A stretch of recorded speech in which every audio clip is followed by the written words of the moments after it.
이 사기꾼들아, 내 놈들이 내 식당을 망치려고 하는 거지? 여러분, 이 사람들 음식 절대 먹지 마세요. 지똥을 넣으면 안 된다고요. 화가 나 격앙된 목소리로 지나가는 사람들을 향해 소리치는 한 중국인은 급기야 배를 까더니 이 새끼들이 감히 날 음해하려고 해. 내가 그랬다는 증거 가져와. 증거! 하면서 미국 번화가 길거리에서 난동을 부리고 있는데요. 도대체 어떤 일이 일어난 걸까요? 오늘의 사연 시작합니다. 먼저 구독과 좋아요 꾹 눌러주시면 저희 감동택배가 해드리는 빠른 번개 배송으로 재미있고 훈훈한 사연을 들으실 수 있습니다. 안녕하세요. 저는 미국 브루클린에서 작은 레스토랑을 운영하고 있는 한국계 미국인 브라이언입니다. 요즘 저는 인생이 참 더덥다는 생각이 들더라고요. 불과 몇 달 전만 해도 제 작은 브런치 레스토랑이 브루클린에서 제법 잘 나가는 줄 알았는데 어느 순간부터 손님들의 발길이 뚝 끊겼어요. 렌트비는커녕 대출금 이자도 안 나오고 있는 상황이라 41살의 나이에 모든 걸 잃을 위기에 처하다니 이게 현실인지 꿈인지 분간이 가지 않았죠. 브라이언, 이번 달 매출은 어때요? 아내 사라의 물음에 저는 한숨만 내쉬었어요. 답할 말이 없었거든요. 우리 부부의 전 재산을 털어 시작한 이 레스토랑, 브라이언스 브런치가 이제는 폐업 직전까지 몰렸다는 걸 어떻게 말해야 할지 몰랐습니다. 여보, 괜찮아요. 우리 아이리스만 건강해지면 돼요. 사라의 말에 가슴이 찢어지는 것 같았어요. 우리 딸 아이리스는 9살인데 그 어린 나이에 희귀병과 싸우고 있었죠. 병원비는 천문학적으로 불어나고 있었고 보험으로도 감당이 안 되는 상황이었어요. 사라는 아이리스의 병간호로 레스토랑 일을 도울 수 없게 되었고 저 혼자서는 이 위기를 극복하기 힘들어 보였습니다. 아이리스는 소아 류마티스 관절염이라는 희귀병을 앓고 있었어요. 이 병은 관절에 염증이 생겨 통증과 부종을 일으키는 자가 면역 질환이에요. 지속적인 치료와 관리가 필요하고 때로는 입원 치료도 해야 해서 의료비가 계속해서 늘어나고 있었죠. 9월 17일 밤 모든 걸 포기하고 싶은 마음에 나쁜 생각을 애써 지우기 위해 넷플릭스를 틀었어요. 그때 흑백 요리사라는 프로그램이 눈에 들어왔죠. 다양한 요리사들의 대결 이야기였어요. 첫 화부터 저를 사로잡았습니다. 제야의 고수 흑수저 80인이 대한민국 최고의 스타 셰프 백수저 20인에게 도전장을 내미는 모습이 너무나 흥미진진했어요. 특히 2화에서 소박한 식판에 한 상을 차린 급식 요리사의 모습이 제 마음을 울렸어요. 그 요리사의 열정과 창의성, 그리고 그 음식을 아이들에게 맛있게 먹이고 싶다는 따뜻한 급식 애정이 메뉴는 화면을 통해 전해져 왔죠. 초등학교에서 근무하고 있는 조리사 급식대가입니다. 육개장에 매실청으로 이제 소스를 만들어가지고 수육하고 곁들여 먹으면은 아이들은 새우젓에다가 이런 거는 별로 안 좋아하니까 네. 이렇게 백군 하시고. 안에 네네. 자신만의 시그니처 요리를 완성하는 모습을 보며 저도 모르게 가슴이 뛰기 시작했어요. 그래, 이거야. 갑자기 떠오른 아이디어에 저도 모르게 소리를 질렀어요. 우리 레스토랑에 전통 한식 메뉴를 추가하는 거예요. 브루클린에는 한식당이 많지 않았고 건강식에 대한 관심이 높아지고 있었거든요. 그리고 무엇보다 흑백 요리사의 심사위원인 백종원의 말이 제 귀에 맴돌았어요. 오로지 맛으로 보겠다. 그래요. 저도 오직 맛으로 승부를 걸어보고 싶었습니다. 하지만 곧 현실을 직시하게 되었죠. 저는 한국계 미국인이지만 한국 요리 경험이 전무했어요. 어릴 적 어머니가 해주신 된장찌개와 불고기 맛은 기억나지만 그걸 어떻게 만드는지는 전혀 몰랐죠. 그래도 포기할 순 없었어요. 흑백 요리사의 참가자들처럼 저도 도전해보고 싶었거든요. 흑백 요리사를 본 후 저는 전통 한식 메뉴를 추가하기로 결심했답니다. 하지만 막상 시작하려니 한국 요리 경험이 전무한 저로서는 극도의 불안감이 밀려왔죠. 과연 내가 할 수 있을까? 이 질문이 머릿속을 떠나지 않았어요. 유튜브로 독학을 시작했습니다. 밤새도록 한식 레시피 영상을 보며 연습했죠. 특히 미국에 오기 전 어릴 때 어머니가 해주신 된장찌개와 불고기 맛을 기억해내려 애썼어요. 하지만 5년 전 어머니가 돌아가신 후로 정확한 레시피를 알 길이 없어 안타까웠죠. 엄마가 어떻게 하셨더라? 흐릿한 기억을 더듬으며 중얼거렸어요. 첫 시도는 참담했습니다. 된장찌개는 너무 짜고 비린내가 났으며 불고기는 고기가 질겨 씹기 힘들었죠. 비빔밥은 밥이 질어 모양새가 엉망이었고요. 실패를 거듭할수록 자신감은 바닥을 쳤어요. 이래서야 손님들께 내놓을 수가 없겠어. 한숨을 내쉬었죠. 그럼에도 불구하고 저는 포기하지 않았습니다. 당장 다음 달에 문을 닫을 수 있었기에 시간이 없던 저는 최고의 집중력으로 레시피를 연구하고 연습했죠. 된장찌개의 간을 맞추는 법, 불고기 양념의 비율, 비빔밥에 고슬고슬한 밥을 짓는 방법 등을 하나씩 익혀나갔어요. 실패할 때마다 더 열심히 노력했죠. 브라이언, 괜찮아요. 조금씩 나아지고 있어요. 사라가 위로해줬지만 저는 여전히 불안했어요. 다음 날 대담한 계획을 세웠어요. 흑백 요리사처럼 레스토랑 앞에서 즉석 한식 시식회와 메뉴 투표 이벤트를 열기로 한 거죠. 이게 우리의 마지막 기회일지도 몰라 결심했어요. 시식회 준비를 하면서도 마음속에는 여전히 불안감이 가득했습니다. 과연 손님들이 제 한식을 어떻게 받아들일지, 이 도전이 성공할 수 있을지 확신이 서지 않았죠. 하지만 가족의 생계가 걸린 이판사판인 이 상황에 도전을 멈출 수는 없었어요. 아빠, 힘내세요.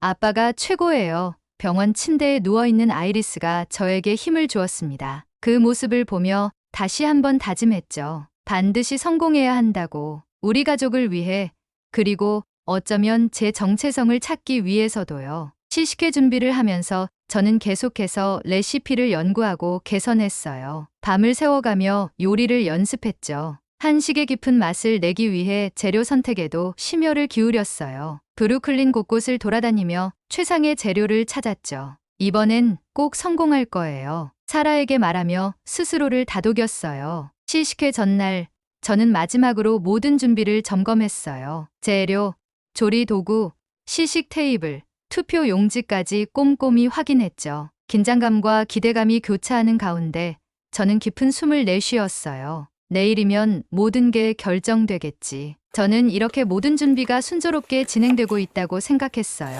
하지만 운명이 저를 비웃기라도 하듯 예상치 못한 난관이 찾아왔죠. 저녁 무렵 식재료 공급업체에서 전화가 왔어요. 수화기 너머로 들려온 목소리는 저를 절망의 구렁텅이로 밀어넣기에 충분했죠. 브라이언 씨, 정말 죄송합니다. 내일 아침으로 예정된 재료 배송을 취소해야 할 것 같습니다. 뭐라고요? 어떻게 이제 와서 이유가 뭔가요? 허리케인과 태풍으로 인한 갑작스러운 물량 부족으로 정말 죄송합니다. 전화를 끊자마자 저는 그 자리에 주저앉고 말았어요. 모든 게 물거품이 되는 순간이었죠. 그동안의 노력, 희망, 그리고 가족을 위한 마지막 기회까지 모든 것이 한순간에 무너져 내리는 것 같았어요. 이게 무슨 날벼락이야. 이 늦은 시간에 어디서 재료를 구할 수 있을까 고민하다 한 가지 생각이 떠올랐어요. 브루클린 끝자락에 있는 24시간 한인 마트. 그곳이라면 어떻게든 필요한 재료를 구할 수 있을 거예요. 여보, 나 잠깐 다녀올게요. 사라에게 말하고 서둘러 집을 나섰어요. 9시쯤에 브루클린 거리는 조용했어요. 차를 몰고 가면서 저는 계속해서 마음을 다잡으려 노력했죠. 괜찮아. 아직 끝난 게 아니야. 포기하지 마. 하지만 불안감은 쉽게 가시지 않았어요. 한인마트에 도착해 문을 열고 들어섰을 때 저는 깊은 숨을 들이마셨어요. 이제 시작이에요. 제 인생의 가장 큰 도전이 시작되는 거죠. 마트 안을 돌아다니며 필요한 재료들을 하나둘 장바구니에 담았어요. 된장, 고추장, 각종 채소들. 하지만 뭔가 부족한 느낌이 들었죠. 제가 알고 있는 레시피로는 흑백 요리사에서 본 것 같은 깊은 맛을 낼 수 있을지 의문이 들었어요. 그때였어요. 젊은이, 무슨 고민이 있어 보이네요. 깊은 주름이 잡힌 얼굴의 노인 한 분이 저에게 말을 걸었어요. 한국어로 말씀하셨지만 다행히 저는 어느 정도 알아들을 수 있었죠. 아, 네. 한식을 만들려고 하는데 뭔가 부족한 것 같아서요. 노인은 미소를 지으며 말씀하셨어요. 저는 최 셰프라고 합니다. 은퇴한 한식 요리사죠. 무슨 요리를 하려고 하시나요? 저는 갑자기 신이 그분을 저에게 보내주신 것 같은 한 줄기 빛을 느꼈습니다. 그분께 제 상황을 설명드렸어요. 레스토랑의 위기, 딸의 병, 그리고 한식으로 새로운 도전을 하려는 제 계획까지. 최 셰프는 제 이야기를 듣고 깊은 감동을 받으신 듯했어요. 젊은이, 당신의 이야기에 감동받았소. 내가 도와주겠소. 최 셰프의 말씀에 저는 안도의 한숨을 내쉬었어요. 정말 감사합니다. 하지만 어떻게 하면 좋을까요? 시간이 없어서. 최 셰프는 잠시 생각에 잠기더니 말씀하셨어요. 여기서 바로 요리를 해봅시다. 마트 주인과 이야기해 볼게요. 최 셰프는 마트 주인에게 다가가셨어요. 두 분이 대화를 나누는 모습을 보니 꽤 친숙해 보였죠. 김 사장, 오랜만이야. 주방 좀 잠깐 써도 될까? 김 사장님은 최 셰프를 보더니 환하게 웃으셨어요. 최 선배, 오랜만이네. 무슨 일이야? 여기 이 청년을 좀 도와줘야 해서 말이야. 한식 좀 가르쳐 주려고. 김 사장님은 저를 힐끗 보시더니 고개를 끄덕이셨어요. 아, 그래? 최 선배가 그러면 그럴 만한 이유가 있겠지. 주방 써. 난 괜찮아. 나중에 알고 보니 최 셰프와 김 사장님은 옛날에 같은 한식당에서 일하셨던 선후배 사이셨어요. 그래서 이렇게 쉽게 주방을 빌릴 수 있었던 거죠. 정말 감사합니다. 저는 김 사장님께 고개를 숙여 인사드렸어요. 그렇게 우리는 마트 한쪽에 있는 작은 주방에서 요리를 시작했습니다. 최 셰프는 먼저 강된장 쌈밥을 만들기 시작하셨어요. 보세요. 된장에 약간의 고추장을 섞고 다진 마늘과 참기름을 넣어 풍미를 더해요. 그분의 손놀림을 유심히 지켜보며 저도 따라했어요. 냄새만으로도 입에 침이 고였죠. 자, 이제 데친 호박잎과 케이잎의 밥과 강된장, 그리고 불고기를 넣어 싸보세요. 제가 만든 쌈을 최 셰프께서 맛보셨어요.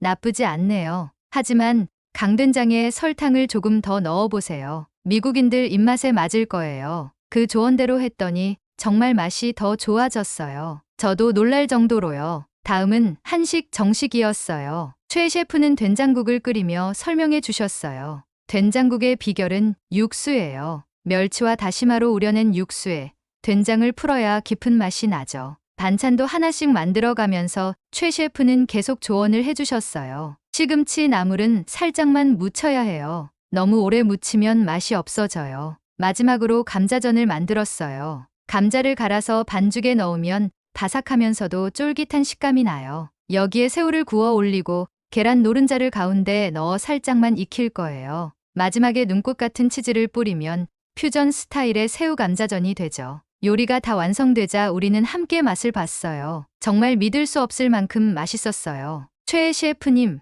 정말 대단해요. 이렇게 맛있는 한식을 제가 만들 수 있다니 믿기지 않아요. 최 셰프는 미소를 지으셨어요. 요리의 비결은 정성이에요. 당신의 가족을 생각하며 만든 요리니 맛이 없을 리가 없죠. 그 말씀에 저는 눈시울이 붉어졌어요. 정말 감사합니다. 어떻게 보답해야 할지. 보답은 필요 없어요. 대신 이 레시피들을 잘 기억하고 열심히 연습해 보세요. 그리고 시식회에서 꼭 성공하기를 바랄게요. 마트를 나서며 저는 새로운 희망을 품었어요. 이제 자신감이 생겼고 맛있는 한식을 만들 수 있다는 확신이 들었거든요. 집으로 돌아와 사라에게 있었던 일을 이야기했어요. 그녀의 눈에도 희망의 빛이 돌아오는 걸 볼 수 있었죠. 브라이언, 우리가 해낼 수 있을 것 같아요. 그래요, 여보.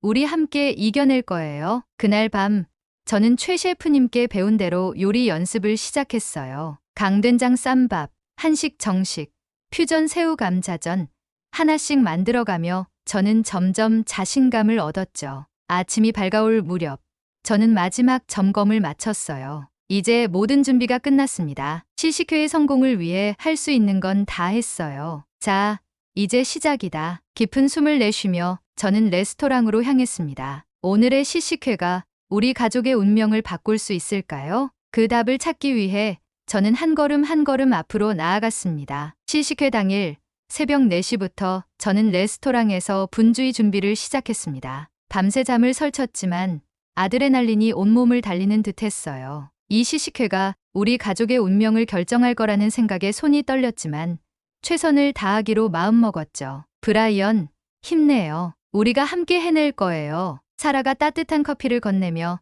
제 손을 꼭 잡아주었어요. 준비한 3가지 메뉴를 마지막으로 점검했습니다. 함께 곁들여 마실 시원한 막걸리도 최 셰프님께 추천받아 준비했습니다. 각 요리에 우리 가족의 미래가 달려있다고 생각하니 가슴이 뭉클해졌어요. 오전 11시 드디어 문을 열었습니다. 놀랍게도 문 앞에는 이미 30여 명의 사람들이 줄을 서 있었어요. 인스타그램을 통해 소문이 퍼진 모양이었죠. 첫 번째로 선보인 강된장 쌈밥은 즉각적인 반응을 얻었어요. 호박잎과 케일잎에 강된장과 불고기를 넣어 만든 이 핑거푸드는 특히 젊은 손님들에게 인기였죠. 와, 이거 정말 독특해요. 한국 음식인데 이렇게 현대적일 줄 몰랐어요. 한 여성 손님이 감탄했어요. 한식 정식도 큰 호응을 얻었어요. 급식판에서 차가 난 아이디어가 미국인들에게 신선하게 다가간 것 같았죠. 이렇게 다양한 맛을 한 번에 경험할 수 있다니 놀라워요. 특히 된장국이 정말 맛있어요. 한 중년 남성이 말했어요. 퓨전 새우감자전은 대박이었어요. 감자를 갈아 넣어 바삭하면서도 쫄깃한 식감. 그 위에 올린 새우와 눈꽃 치즈의 조화가 손님들을 매료시켰죠. 시원한 막걸리는 이 모든 음식들과 훌륭한 조화를 이뤘습니다. 특유의 청량감과 부드러운 맛이 미국인들의 입맛에도 잘 맞는 듯 했어요. 하지만 이 기쁨도 잠시였어요. 예상치 못한 상황이 발생했습니다. 오후 5시경, 강된장 쌈밥과 퓨전 새우 감자전의 재료가 다 떨어진 거예요. 순간 당황했지만 이내 이를 기회로 삼기로 했습니다. 죄송합니다. 인기 메뉴인 강된장 쌈밥과 퓨전 새우 감자전이 품절되었습니다. 내일 다시 준비해 놓겠습니다. 오늘 못 드신 분들은 내일 꼭 와주세요. 이 소식을 들은 손님들 사이에서 아쉬움의 탄성이 터져 나왔어요. 하지만 동시에 더 큰 관심을 불러일으켰죠. 사람들은 SNS에 꼭 먹어봐야 할 맛집이라며 저희 가게를 소개하기 시작했고, 다음 날을 기약하며 돌아가는 손님들도 있었어요. 그런데 이때부터 이상한 일들이 벌어지기 시작했습니다. 주차장에서 자주 트러블이 발생하더니 손님들이 식사 도중 갑자기 차를 옮겨야 한다며 나가는 일이 잦아졌어요. 처음엔 단순한 해프닝이라고 생각했어요. 하지만 이런 일들이 계속 반복되면서 뭔가 이상하다는 생각이 들었습니다. 손님들은 식사를 제대로 즐기지 못하고 불편해하셨고, 저희도 계속해서 영업에 차질이 생겼어요. 시식회 넷째 날, 더 이상한 일이 일어났습니다. 아침부터 손님들이 줄을 서서 기다리고 있었는데 갑자기 한 무리의 사람들이 나타나 줄을 서기 시작했어요. 그들은 마치 약속이라도 한 듯 20분 간격으로 나타났고, 주문을 하고는 음식을 거의 먹지 않은 채 자리를 떠났습니다. 더 이상한 건 그날 오후부터 손님들이 갑자기 줄어들기 시작했다는 거예요. SNS에는 우리 음식에 대한 악평이 올라오기 시작했고, 심지어 위생 문제를 제기하는 글도 보였습니다. 하지만 그런 글을 쓴 사람들의 계정을 살펴보니 대부분 최근에 만들어진 것들이었어요. 이상하네요, 사장님. 뭔가 조직적으로 움직이는 것 같아요. 직원 중 한 명이 말했습니다. 저도 동의했어요. 이건 분명 누군가의 계획적인 방해 공작이었습니다. 하지만 누구일까요? 그리고 왜 이렇게까지 하는 걸까요? 시식회 마지막 날, 상황은 더욱 악화되었습니다. 식재료 공급업체에서 갑자기 거래를 중단하겠다는 연락이 왔습니다. 도대체 무슨 일이 일어나고 있는 거죠? 사라가 걱정스럽게 물었어요. 저는 대답할 수 없었습니다. 모든 게 너무 빠르게, 그리고 이상하게 돌아가고 있었으니까요. 그때 예상치 못한 손님이 찾아왔어요.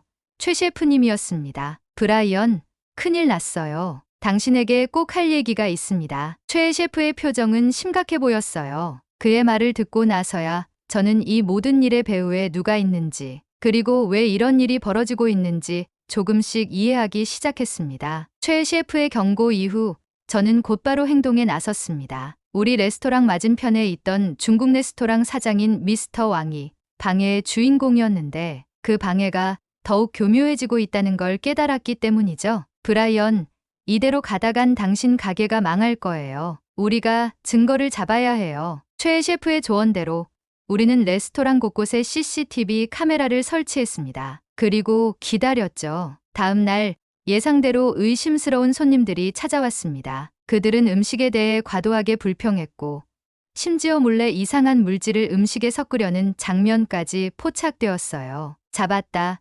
증거를 확보한 우리는 곧바로 경찰에 신고했습니다. 하지만 미스터 왕과 그의 일당은 만만한 상대가 아니었습니다. 그들은 우리의 대응을 예상이라도 한 듯 더욱 교묘한 방법으로 저희를 압박해 왔어요. 주변 상인들을 선동해 시식회 중단을 요구하게 만들었고, 심지어 위생당국에 허위 제보를 넣어 불시 점검을 받게 만들었습니다. 순간 저는 절망했어요. 하지만 그때 최 셰프가 놀라운 사실을 알아냈습니다. 브라이언, 미스터 왕이 당신의 식당을 방해한 게 확실해요. 그저께 새로운 파트타임 서빙 직원이 그의 조카라는 걸 알았다고요. 최 셰프의 말에 저는 충격을 받았습니다. 그제서야 지난 며칠간의 이상한 일들이 모두 설명이 되더군요. 우리는 즉시 그 직원을 대면하여 추궁했고 결국 그는 모든 것을 실토했습니다. 미스터 왕이 이 지역의 모든 식당을 장악하려 한다는 사실, 그리고 제 식당의 성공이 그의 계획에 큰 위협이 된다는 것까지요.